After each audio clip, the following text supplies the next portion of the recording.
Welcome back to The Explainer. Today, we're diving into something that is honestly pretty chilling. When we picture a scammer, we usually imagine someone just taking a lucky guess, right? Or maybe exploiting a random, careless mistake. But what if I told you modern fraud is almost never an accident?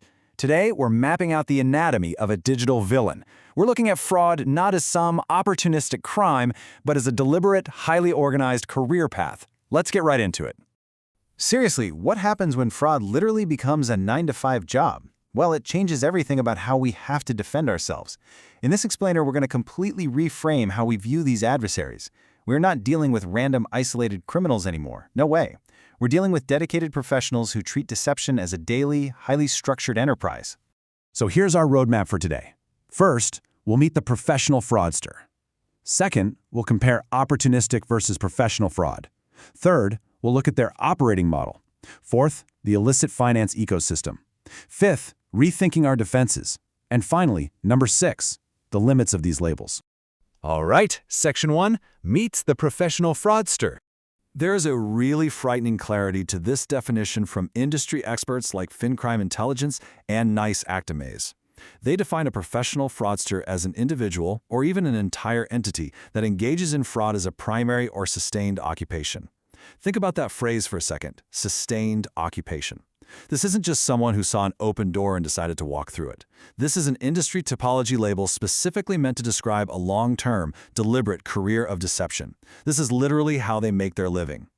And their motivations? Well, they're just as complex as their methods. As researchers at NICE Acronyms point out, these folks are often, quote, driven into a criminal career by circumstances, personality, environment, and social situation.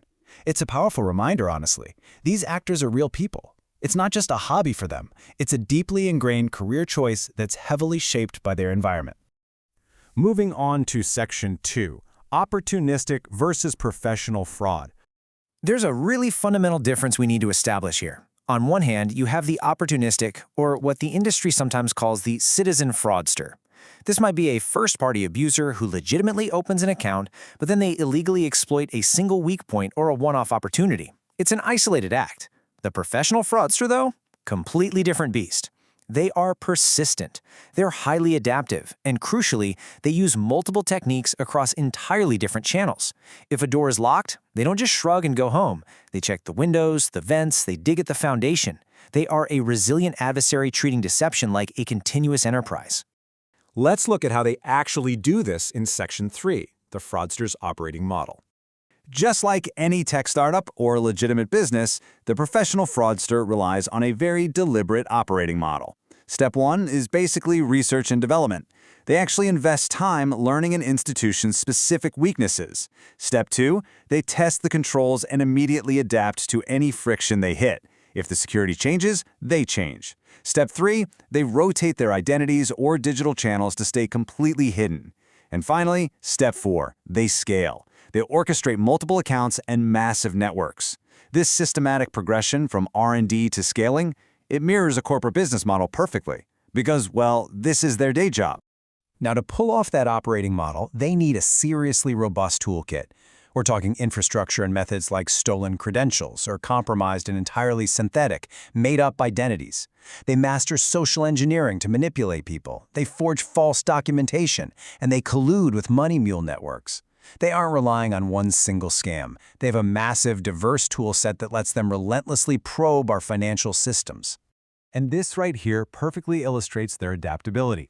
If the control environment tightens up in one area, they don't pack up and quit. They just pivot.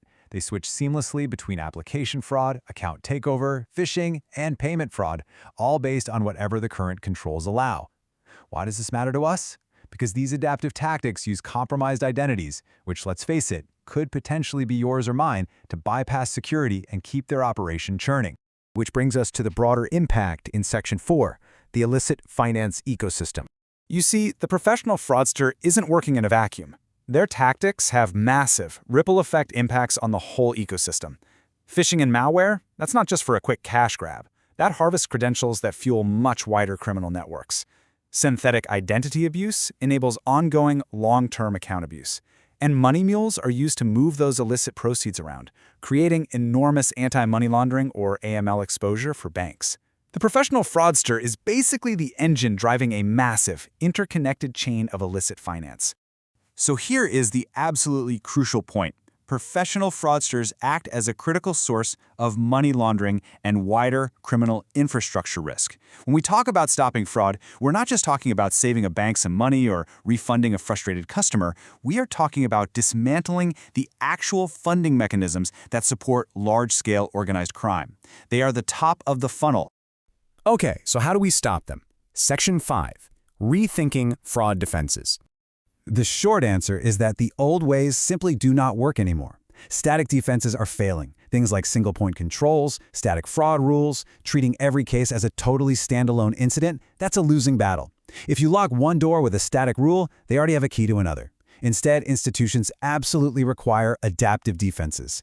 We need link detection. We need behavioral analytics that spot unusual patterns across the board. Cross-channel intelligence and connected investigations are mandatory now. You simply cannot catch a dynamic, adaptive network with a static rule. It's a completely mismatched fight. Finally, let's touch on Section 6, the limits of labels. We've spent this explainer unpacking the professional fraudster. And look, it is an incredibly useful descriptive risk label to help us understand this experienced, deliberate adversary. But, and this is a big but, it is not a standardized regulatory category.